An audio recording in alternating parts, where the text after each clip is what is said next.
Welcome everybody to the Hypetrain Podcast. My name is Hannes and I'm joined, as always, by my trusty co-host, the Sherlock to my Watson, Mr. Martin Molin. How are you doing, my friend? My woot-woot level was 0, but I've been longing for the Sherlock and Watson analogy, so now it's full woot-woot right on from the start of the podcast, Hannes. Brilliant. We have so much to talk about this week. Big changes. Before I'm heading into that, you know, in the Sherlock Brilliant TV series, he says high-functioning sociopath. Yeah. Is that what he calls himself? Something like that, yes.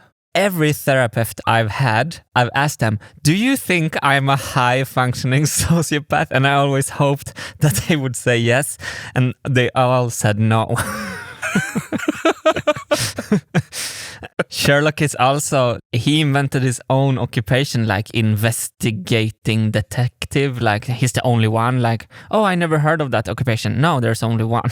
And I invented like marble machine investigative detective. So highly functional sociopath. There we go. Yeah, exactly. Okay, no, man. So last Friday, I put out a channel update on the Wintergatan YouTube channel related to everything you and me always talk about in the Hypetrain Podcast. And for any new listeners, I can tell that me and Hannes are always trying to find like great ways to approach our lives. And we were always having these telephone calls throughout our whole friendship where we just boosted each other up to the sky, and we turned these telephone calls into this podcast. So that's basically what you're listening to right now. So this channel update was about explaining to the viewers how much energy of my work energy has been going to video making, which you and me have been doing together. Yeah. Every week we strive for that Wednesday 4 o'clock release. Yeah, the update was about to skip this Wednesday 4 o'clock release schedule and only make a video about the projects that we do in Wintergatan whenever there's a relevant video to be made. And I was so scared to put this out because, of course, the YouTube channel is like a winning train, you know? But I reached an intermediate train station and it was time to change to another train to make sure that we arrive at the correct destination in the end. And alive.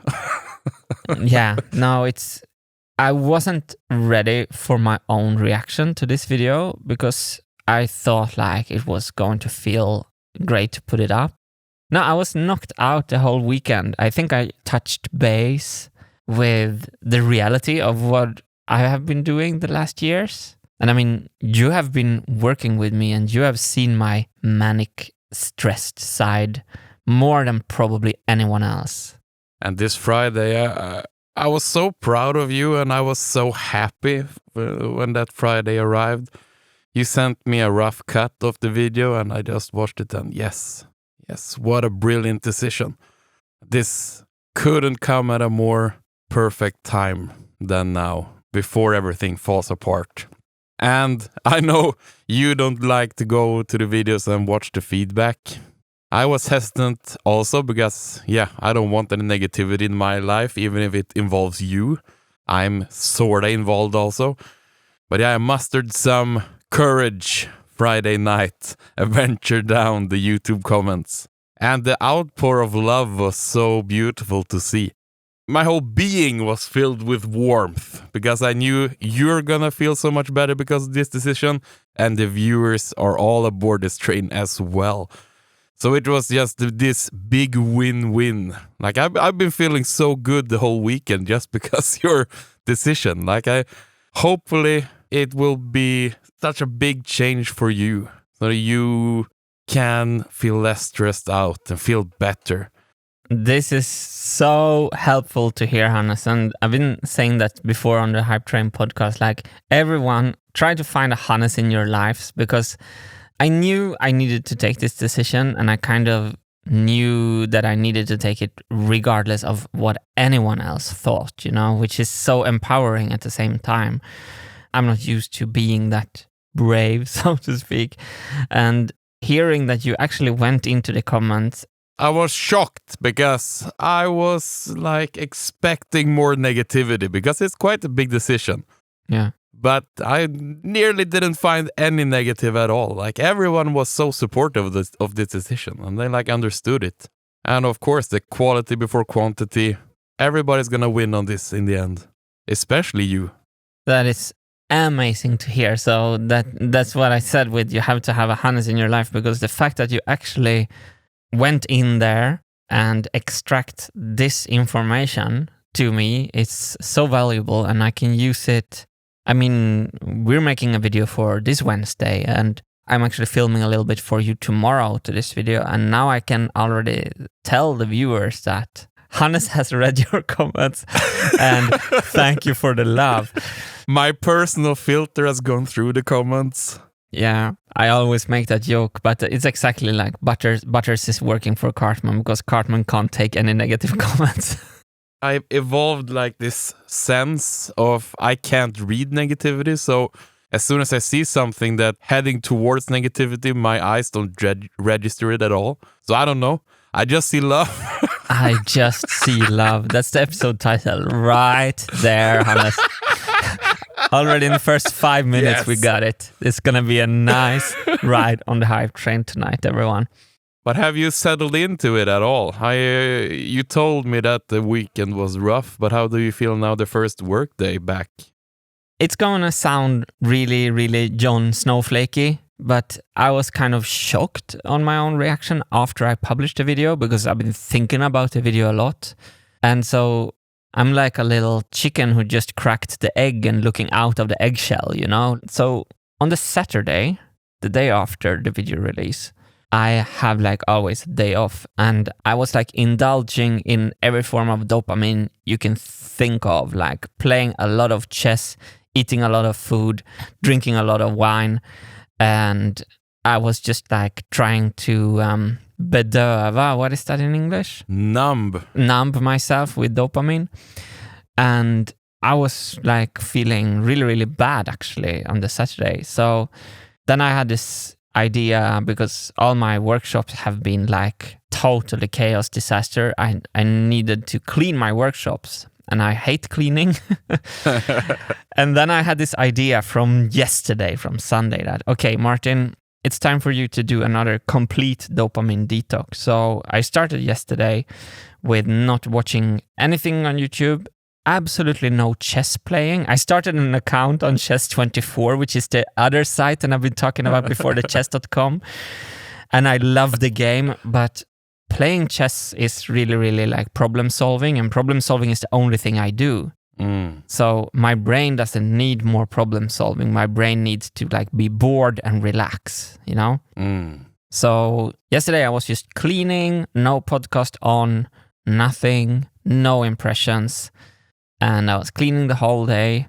And today I've done the same, and it feels so nice. I hope I can keep this up for a long time now. My plan, Hannes, is to make everything so boring, so working on quote-unquote boring tasks feels like a festivity. I love that approach.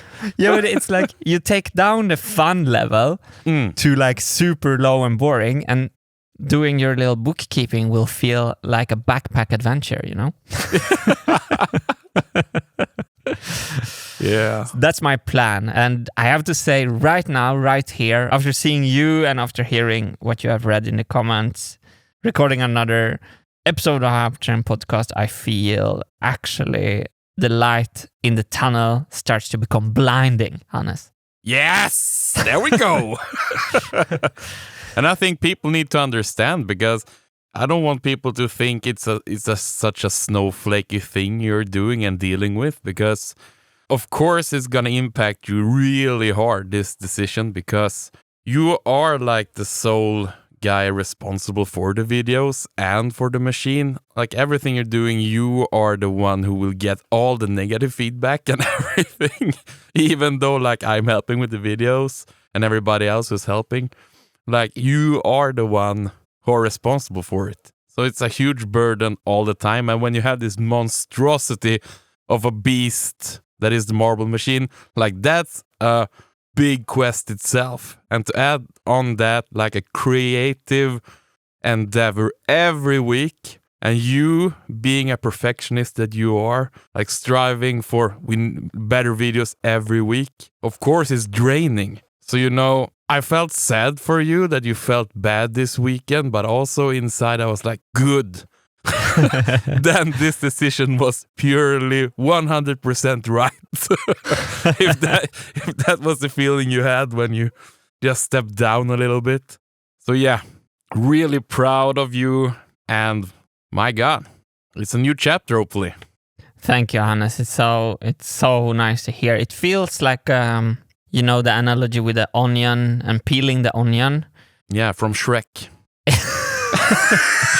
I love Shrek. I think all the Shrek movies are just absolutely masterpieces. I think also they managed to like milk the franchise without becoming boring. Yeah, they were okay until the end.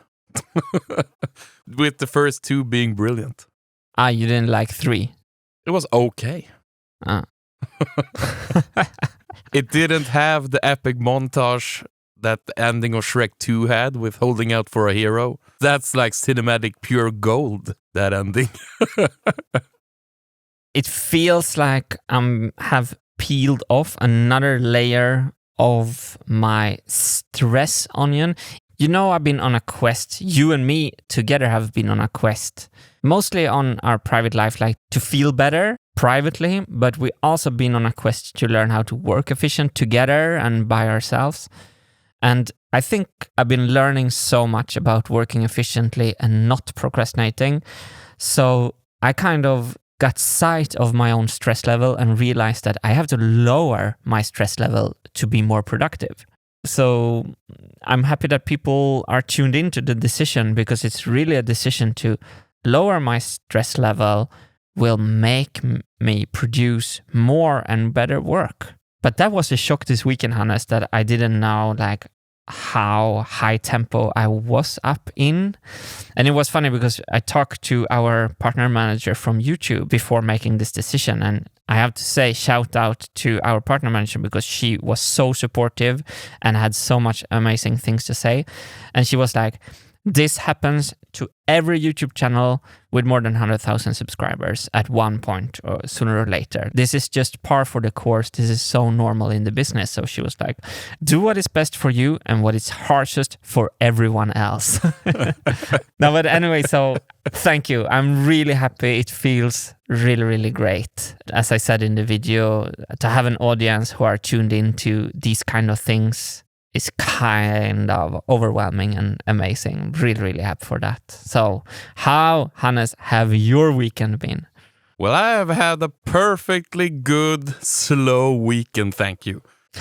It all started Friday evening when I just decided, okay, after work, I'm just gonna go buy me some snacks and just watch movies in my cinema. So I was sitting here by myself watching Creed 2, getting pumped up on life. And then first thing Saturday morning, I went and did some epic cardio in the gym because I was so inspired by the training montage of Creed 2.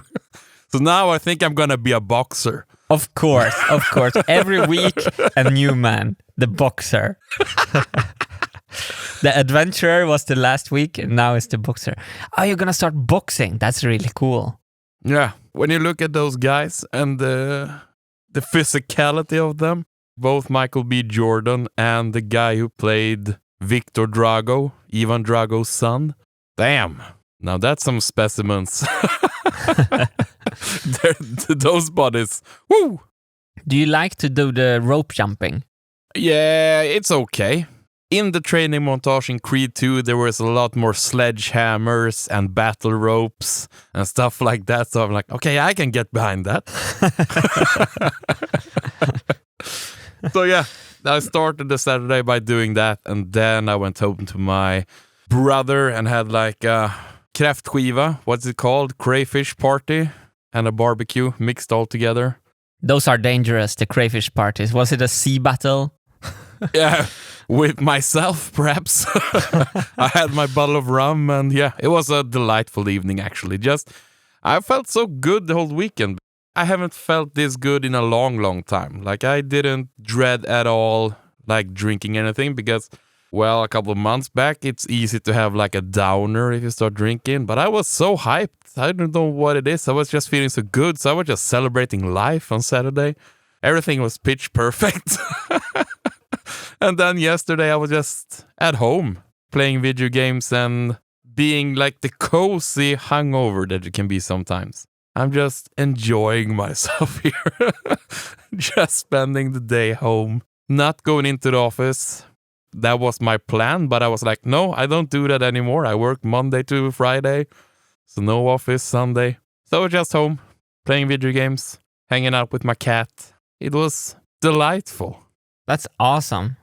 That's my big eventful weekend. This is so inspiring. You have really mastered the carpe diem attitude, the joie de vivre, they say in France. It was like this quote that I told you from the Wheel of Time when they survived this big battle, like almost dead yesterday, perhaps dead tomorrow, but gloriously alive today. That was my Saturday. Perhaps dead tomorrow, but gloriously alive today. Everything has been aligning so perfectly lately, and what you introduced last week on the podcast, like, I've embraced it fully. The whole mindfulness, we can start with that. This is the 8th day that we have been doing the Sam Harris Waking Up app introductionary course, learning mindfulness, 10 minutes a day, and we've been doing it 8 days straight. And I don't know, man, I'm loving it. So what was your expectation about mindfulness? And after trying it 8 days, what has been the most surprise, or how was the experience for you trying it for the first time ever? I think, like with everything, you have high expectations immediately. Like, okay, if I start doing this, like after 2 days, I'm gonna have amazing results. But the app and the whole new way I think about stuff now is it takes time. So I don't know. It's been so fun because I have the mindset of increasing a small percentage every day. Sam Harris is so brilliant in the way he talks about it. Okay, you're gonna start thinking about everything else right now. This is gonna be really hard. Now, don't stress about it. This is natural. You feel like you accomplish something by just doing the exercise. You don't feel like failing at all. Yeah. It took me like 2 lessons and I was like, okay, I understand how this is going to work. Like, just give it time and it will give some results, and some results are better than none results.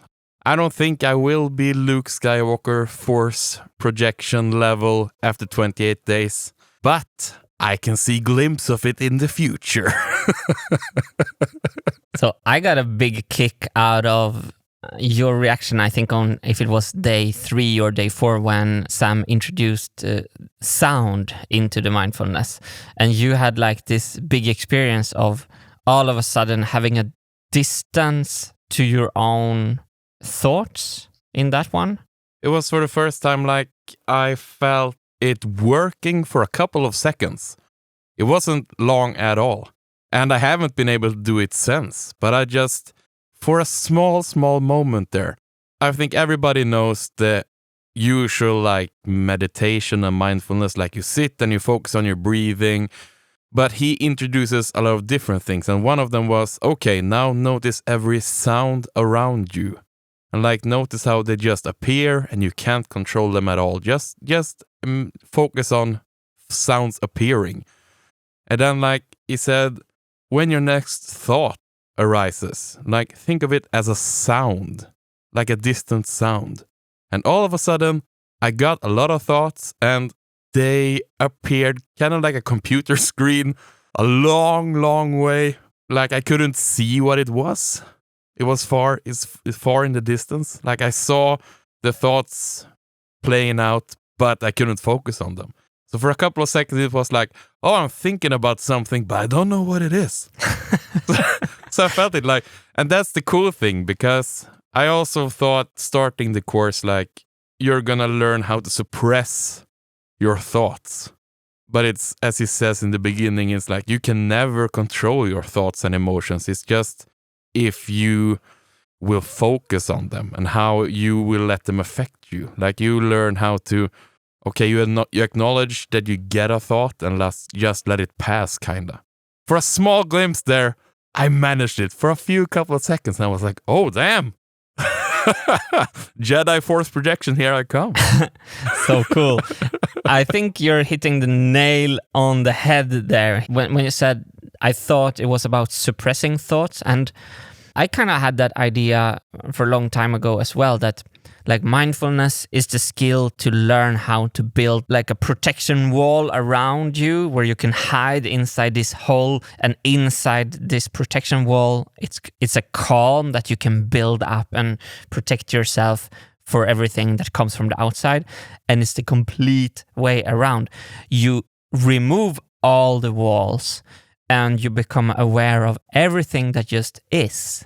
And in that sense, the exercise itself is so simple, so it's so banal in one way, but it's extremely difficult. Still, I love to see that you're so into it, and you and me have been texting each other every day a little 3 out of 3, 4 out of 4. If you want to learn a new habit and want to have an accountability partner like I have Hannes, the first person who did the meditation for the day just sent 3 out of 3 and then a green check mark. Yeah. And when I sent first, Hannes sent back the check mark when you have done it. And also the days when I was a little bit later, there came a text from Hannes like 3 out of 3. That becomes even better. Like, I can't fail now. So the way we built this habit with the accountability partner was in itself really, really successful. I'm so excited for the continuation. But one thing that I've heard a lot Sam talk about is that the striving for results is in itself counterproductive when it comes to mindfulness. Yeah. I know nothing about this. I only know what Sam has told me. But that there are some paths for experienced meditators where they're really trying hard to accomplish like enlightenment. And when that search in itself can become an attachment to like a material wish that stops you from becoming mindful, basically.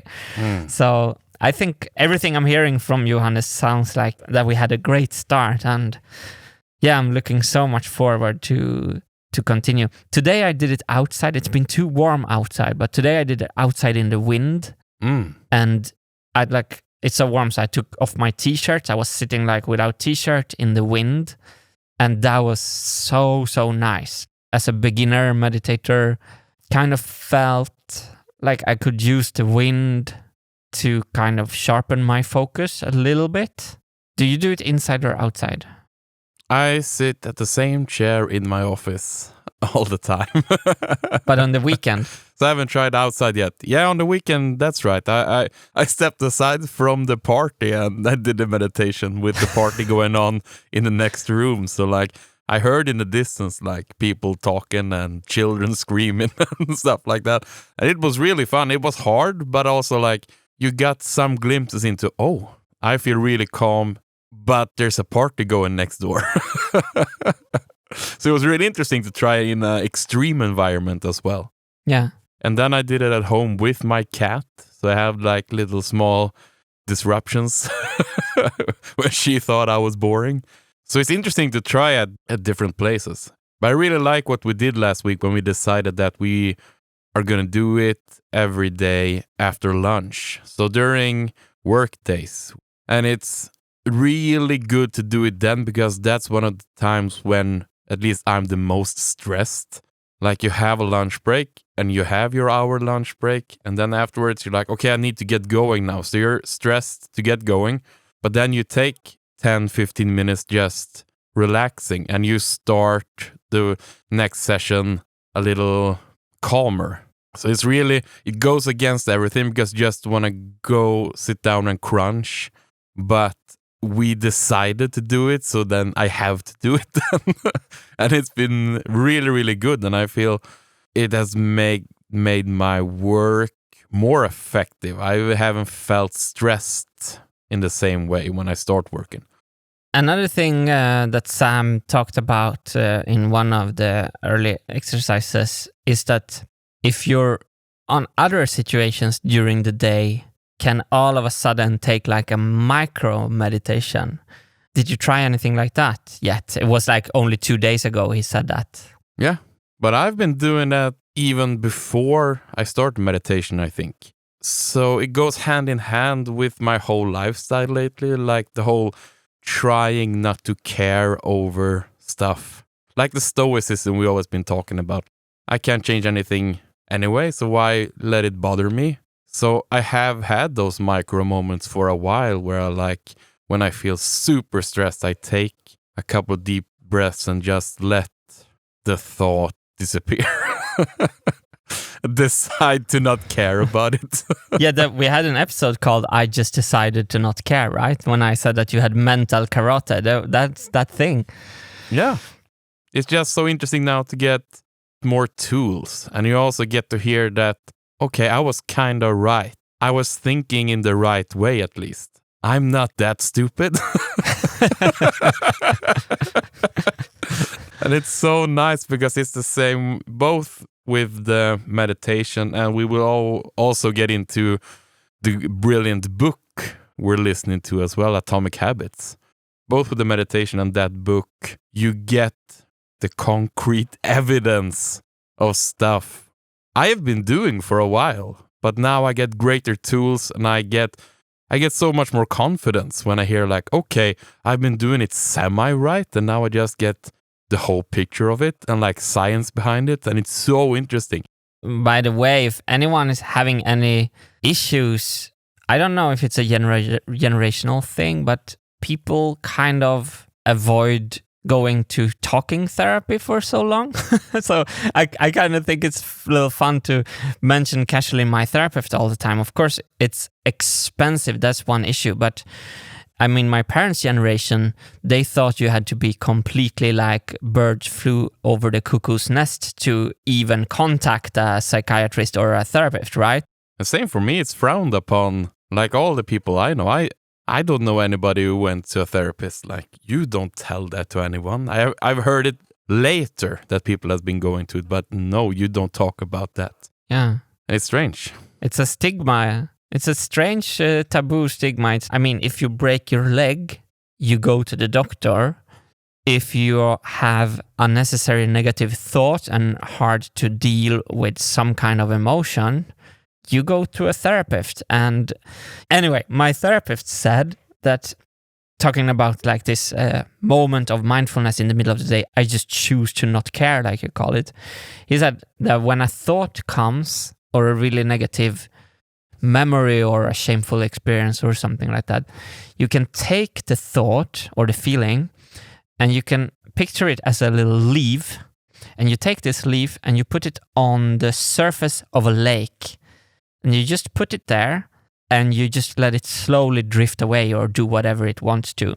And then I said to him, like, yeah, I normally try to like take a big iron metal chain and like put a concrete block of cement, you know, to try to drag this leaf down to the bottom of the deep lake where it will be anchored forever, you know. And whenever that little chain is going to rust, that leaf is going to come up to the surface again, you know, it's never gone. And I thought it was kind of funny that the light touch of letting go of just this little leaf, autumn leaf, on the surface of the lake, and just let it sail away in the wind slowly. Just leave it there. You can still look at it, but it's lying there, and it's if you think of the idea of trying to drowning the leaf with a cement block and an iron chain, that's basically trying to suppress it, trying to pretend it doesn't exist. Yeah. But by leaving the leaf on the surface of the lake, you kind of acknowledge its existence, and you're kind of fine with it being there, and you can like relate to it in a controlled way. Yeah. And that is just so much nicer approach to so many situations. Yeah, and a powerful image. Yeah, I like it. I hope that mindfulness is basically a training in learning to put leaves on the lake surface. Yeah. And to not care about small stuff.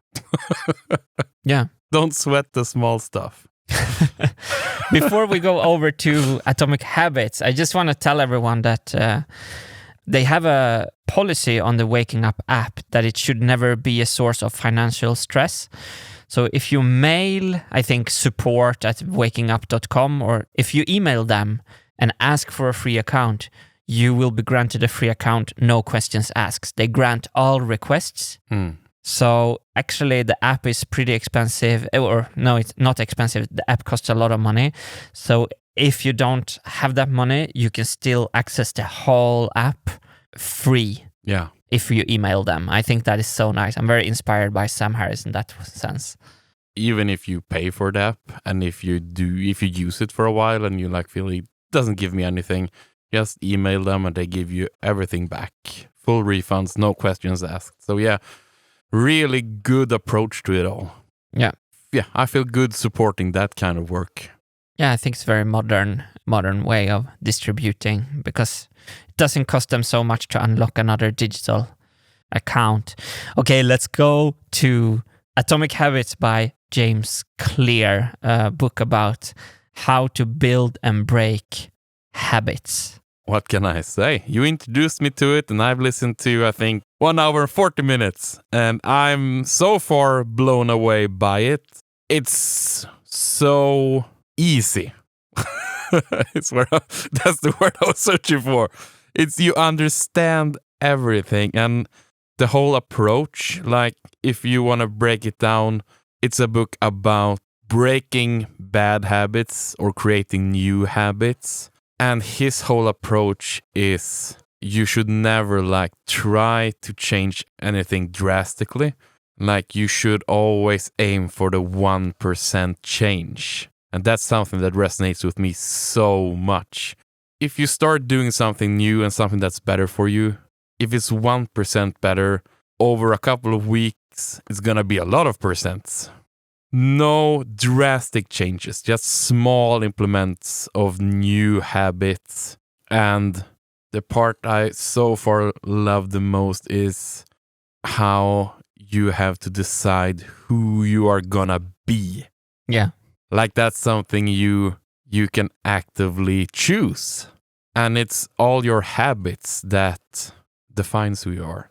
And the power, if you just make up your mind like, okay, he makes a great example of like people who are trying to quit smoking. And he basically is like, if two people are standing there who tries to quit smoking and then someone asks them, hey, would you like a cigarette? And the one person says, no, thank you. I'm trying to quit smoking. And then the other guy says, no, I don't smoke. Like the guy who's, no, I'm trying to smoke. He's still a smoker in his mind. He hasn't decided completely yet. He's trying to stop it. But the other guy, he's not a smoker anymore. So percentage-wise, he's going to have a lot bigger chance to quit.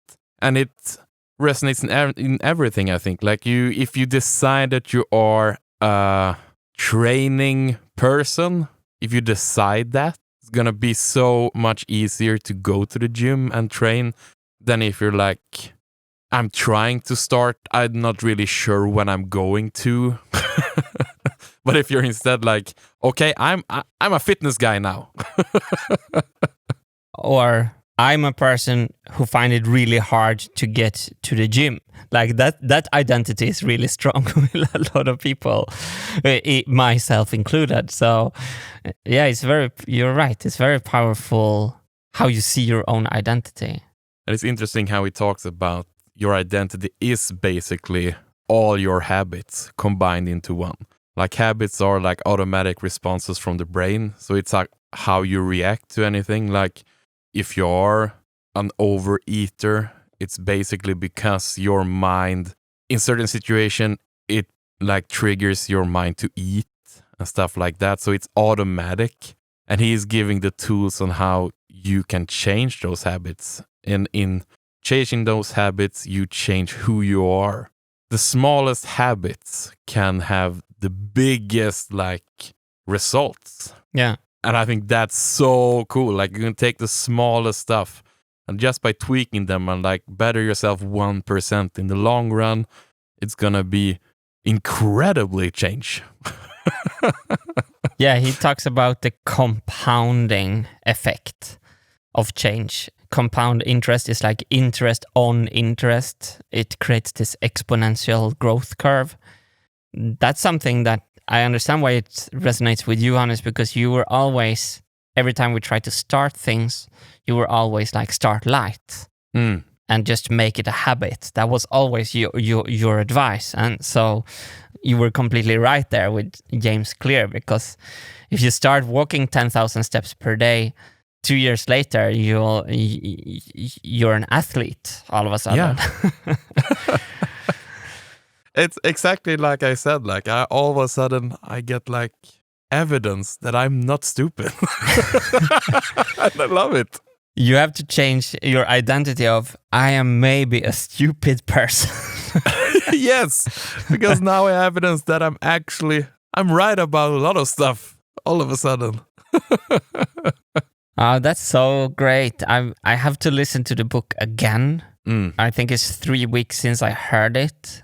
I think you need to listen to it a couple of times. Yeah. At least every few months, listen to it again and just remind yourself. I think it's one of those books.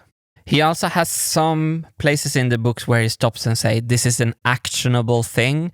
He encourages you to write different habit lists, habit charts, and stuff like that. And maybe you and me should, just like we did with the mindfulness, maybe you and me should attack one of the actionables from his book, like one at a time together. Yeah. And really try to map out. I remember, by the way, that he said, like, basically, you become what you do, something like that, when he talked about the identity. And then I was thinking, like, I don't want to become a procrastinator, which means that I don't want to play chess when I should work. I can play chess when I have free time, if it doesn't destroy my brain. But when I heard that, it was like, it was so easy to keep like focused on doing what I wanted to do long term. And that resonates so much with me in the book, that he talks about the latent potential. Basically, when you're working on a long project, you're building up latent potential over time. It feels like you're not getting anywhere, but you're just pouring into the same thing. That's what he said. The first time you go to the gym, you go home and you look yourself in the mirror and nothing happened. Nothing happened. Like, why should I go back, you know? But already from that first time, you're building up latent potential. What do you say for next episode? Maybe we should listen to the first actionable from the book and go through it and try to give it ourselves a little homework. Yeah, I don't think I've come to the actionable yet. He just talked about doing habit charts, and that's something I'm thinking about doing. That sounded really interesting. Like, you just write down every automatic habit that you can think about during the day, and you write if it's positive or negative or neutral, like the effect of it. Yeah. Okay, if I come home and I grab my Xbox controller, that will lead to this, blah, blah, blah. Is it positive or negative? Probably negative, because I will sit in front of the TV for 2 hours and not go to the gym. So perhaps that automatic response, like immediately, okay, I get dopamine and I get relaxed for a little bit, but then afterwards I haven't done anything. So perhaps that's a negative habit that I need to change. Really interested in like starting to writing down some charts actually, and try to figure out all the automatic responses during my day, where they come from.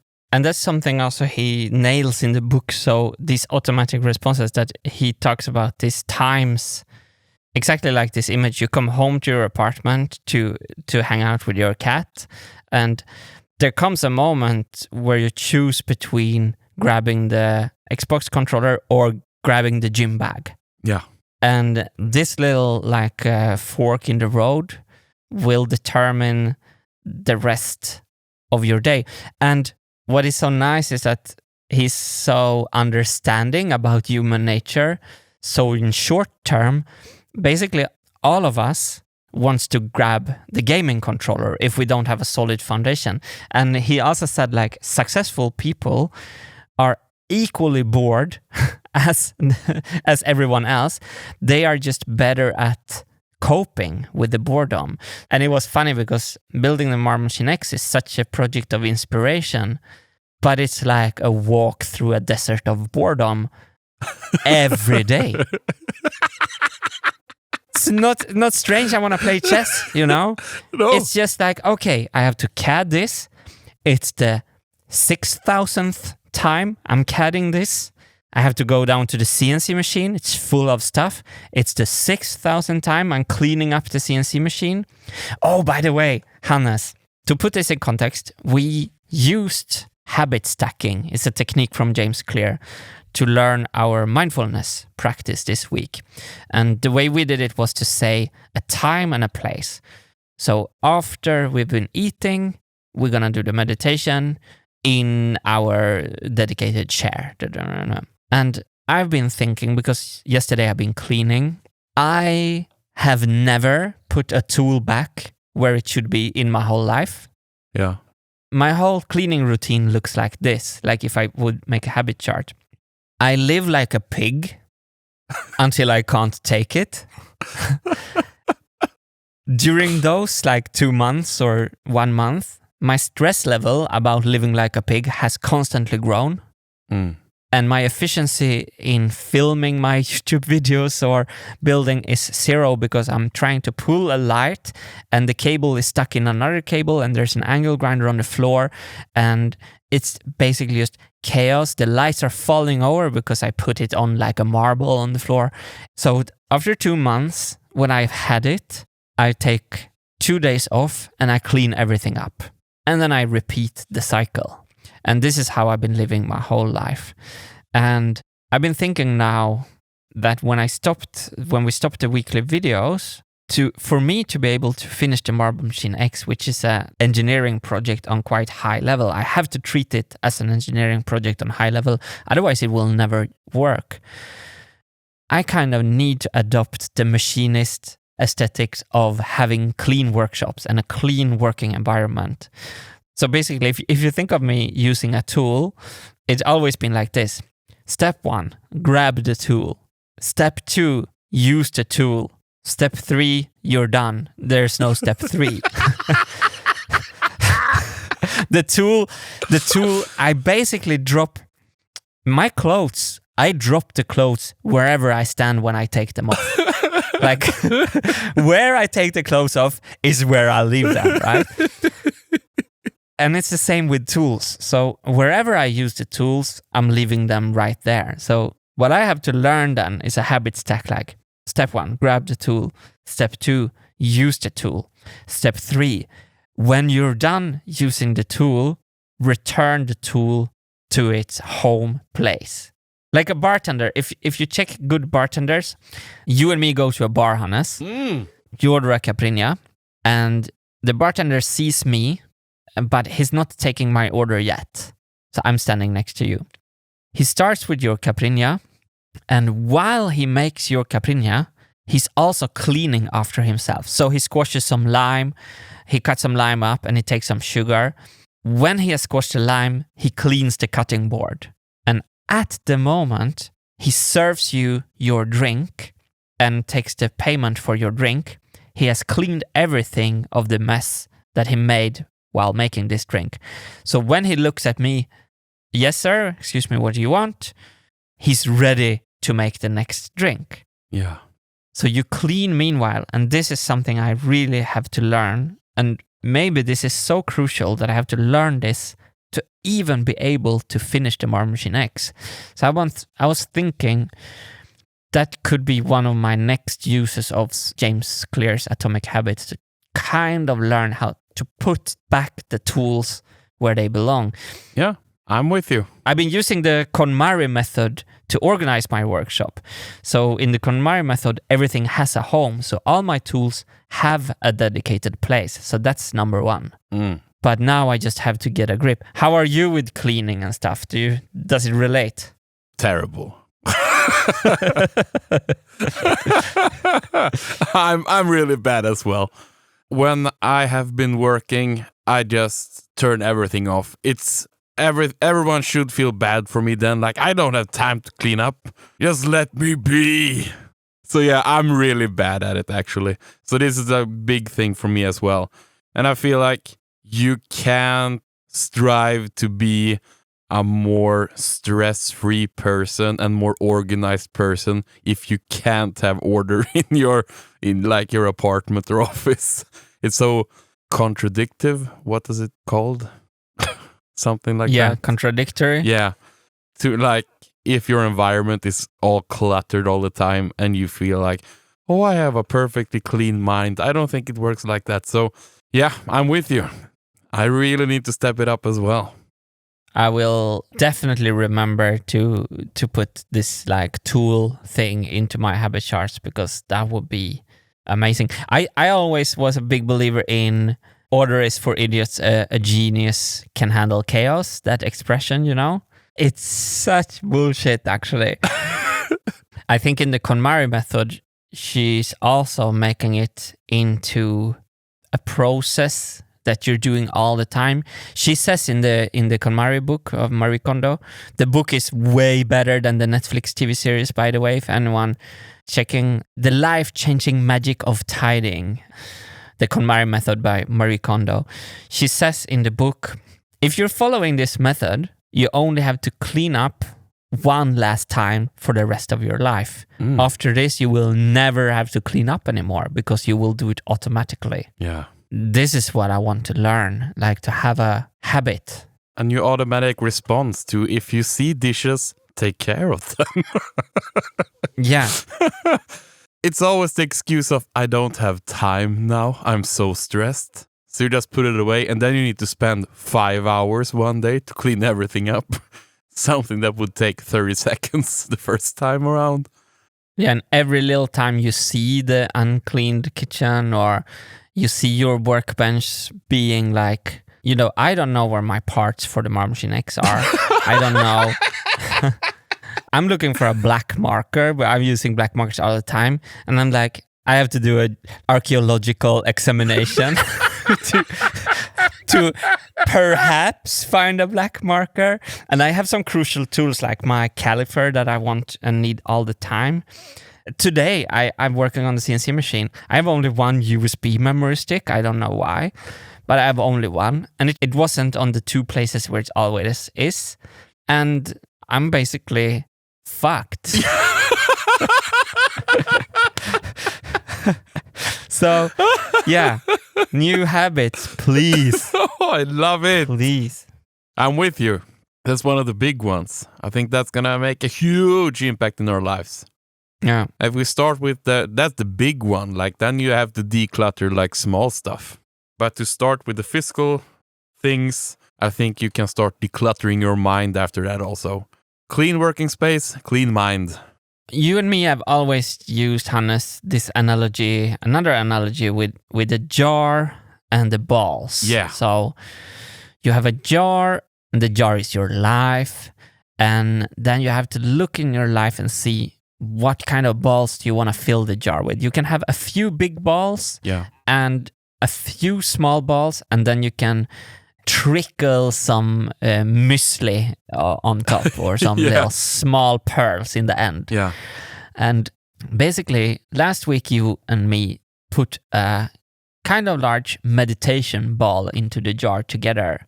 Mm-hmm. And are we already to put another ball in the jar, or what do you think? And which one should it be? I feel like the whole meditation and habit, that falls under the same thing. That's working on your mental health. So I feel like that is one big ball, actually.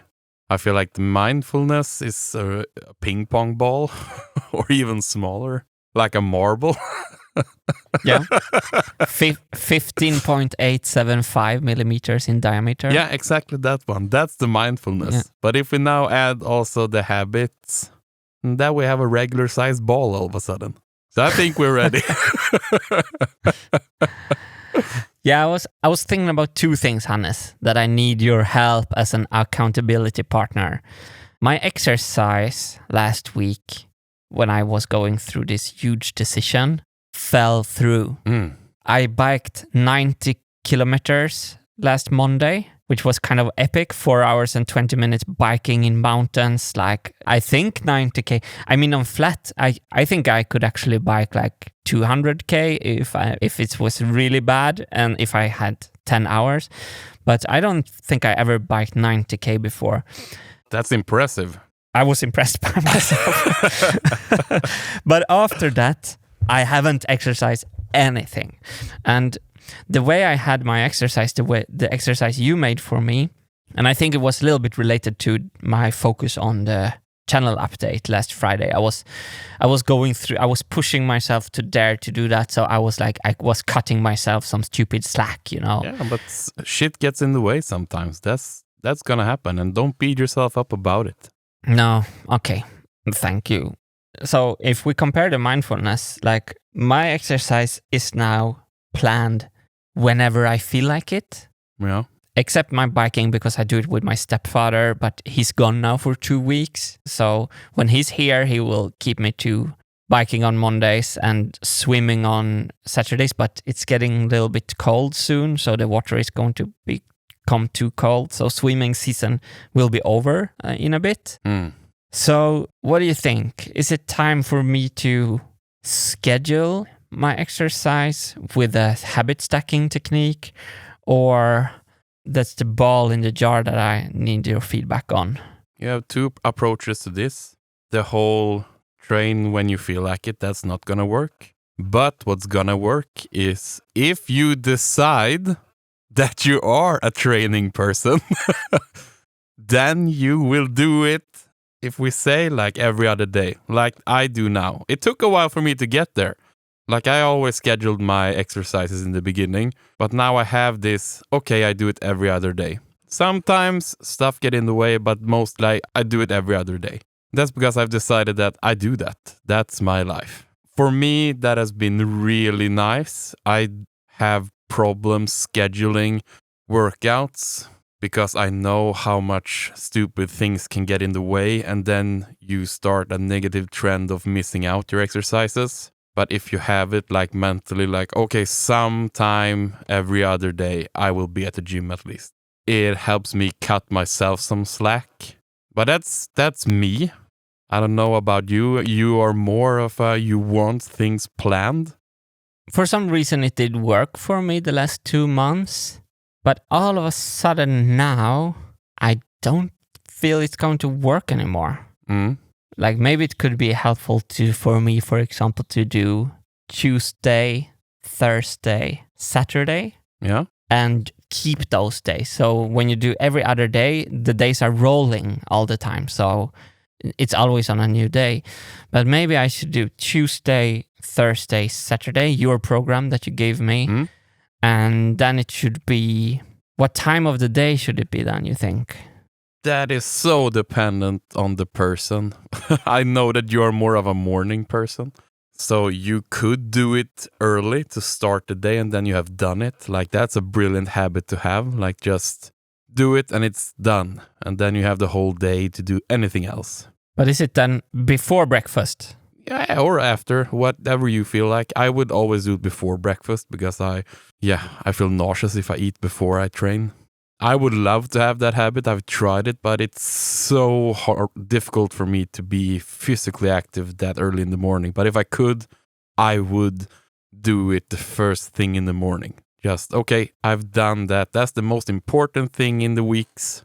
So I've done it. Now anything can happen. For me, it's more, I have to make sure to do it late at the night or late at the evening. So it's more mentally challenging for if you want to do it late, because there's so much stuff that can get in the way. So if you can, I would advise you to do it early, to just knock it out, just have it done. If that's something that could work for you, to give yourself 30 minutes early, and then no matter what happens during the day, you have done it at least. Yeah, I've been doing exercise before breakfast before, but I never did weightlifting. It feels impossible to like lift anything in the morning. It's just mentally for you. I think they've done a lot of research on it, and it has shown like it doesn't matter that much. Like you feel perhaps a little bit less strong, but there shouldn't be any significant differences. I think it's a mental block more than anything. Because then I could make a habit stack like this. When I go up, I dress into training clothes. This sounds like James Clear. Love it. When I dress into training clothes, I train. I go outside. When I go outside, I need this. I literally need this. I do Hannes program. When I have done the program, I have breakfast. Yeah. Or the brilliant one, like you do the exercise, take a nice shower, and then cozy up with some breakfast and some coffee. When I do it. Oh yeah, you just took the shower before the breakfast. Yeah. Like now the day is ready to start. Ready to grab this day by the balls. I am going to try this, Hannes, because I was on a kind of a good, I felt like, And then I was like, that's another thing that he says in the Atomic Habits, that it's okay to miss, but a trait of a successful person who can make a successful habit is that they start again when they miss. Yeah, a quick bounce back. I think that's essential. Yeah. I have missed a lot of exercises, but I don't think about it. Just get back up on the horse. Yeah, you're good at that. You're like Ronnie O'Sullivan. Oh, spoilers. Have you followed World Championships in snooker? I have not, sadly. Okay, for anyone being aware of Wintergatan music, number 2 song on the Wintergatan album is called The Rocket. People think that's a space rocket. No. This song is named after the British snooker player Ronnie the Rocket O'Sullivan. Oh. Ronnie the Rocket O'Sullivan, also known as the Mozart of snooker, is commonly introduced at... The Mozart of snooker. Love it. He's commonly introduced at World Championships event as the most natural gifted player that has ever graced the game of snooker. And a cool thing about Ronnie is that in interviews, talking about habits, Hannes, because in every single interview, he has attacked the sentiment that he has talent and said, no. It's not about talent. I have been chained to the snooker table since I was 12 years old. That's what he says. And that's another cool thing in Atomic Habits, that all of a sudden I've been following the chess world so much, and I don't think you have come to that chapter yet, but he told the story about the Polgar father. It's a father from Hungary, I think, who decided to train his daughters in playing chess. And they started from like very, very young age, and they made it super fun. So the daughters got super into it. One of the daughters was like playing chess like when she was 6 in the middle of the night. And the father told her, you have to leave the pieces alone. And she replied, but daddy, the pieces won't leave me alone. Yes. The 3 Polgar sisters became world champions, all 3. So like 1, 2, and 3, and Judith Polgar, who I've been following lately, she's been doing awesome commentary on the Magnus Carlsen chess tour events recently. So it was like Judith Polgar and Garry Kasparov doing commentary at one time. It was epic. They're just changing moves. Anyway, he wanted to show that habits can create geniuses rather than genes and talent, right? And that is exactly the sensmoral around Ronnie the Rocket O'Sullivan, who has been chained to the snooker table since you were 12. And I think it's very hopeful if you find an area where you're kind of okay and you just keep at it, 10,000 hours, you become virtuose. And it's not so mystified like that you have to have the gift by God, and if you don't have it, you're out of the game. Like if you want it badly enough, Your problem is probably that you don't want it badly enough, because to compete internationally with everyone in the whole universe, you have to want it bad. So that's your issue probably, but not that you couldn't do it. Anyway, Ronnie won again, Hannes. I'm so happy. He comes back. He hasn't been in the final for like 7 years. And Stephen Hendry has the most world championship titles in snooker with 6 titles. And now, and there's always been a little beef between Ronnie and Stephen Hendry. So Ronnie has always wanted to beat him.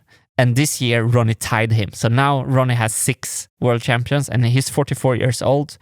Earlier, people over 40 didn't win the gold. So now he won.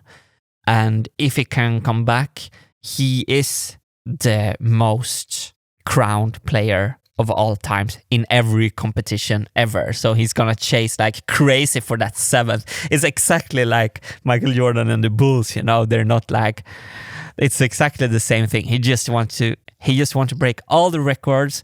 If there's one record where another player has better than him, he's like just not gonna quit. Wasn't he like the bad boy of snooker? Yeah, he has a huge attitude, and he's like hanging out with all the Britpop rock stars. So he's like really like rock starry. I just love the fact that a snooker player has the swagger, the bad boy aura. It's something about that picture. Love it. Talk about like a meditative source of low energy dopamine. Watching snooker with the BBC British commentators is like, if you feel you want to watch something on YouTube, but you feel that you can't resist watching something on YouTube, try watching some BBC coverage of the world's snooker championship and see if you're not going to start a waking up mindfulness course right afterwards. It's like your first stepping stone away from like the screaming part of YouTube. Yeah. Oh, it's so beautiful. It's so beautiful. And the low-key humor from the commentators. Oh, it's just amazing. Well, talking about amazing, this has been an amazing time talking to you, Martin. I think we need to round this up. It's getting late here. You need to work some more, and I need to get to the gym and do my boxing exercises because, yeah, I'm a boxer now. Cool. Love it. Yeah, well, it's been a pleasure as always, and I'll talk to you again next week on the Hypetrain Podcast. Woot woot. Chuga chuga. I don't want to do it a horrible woot woot. We're just gonna leave the viewers calmly. We wish you have a really nice day. Imagining yourself as a BBC snooker commentator. Woot woot, everybody. Woot woot.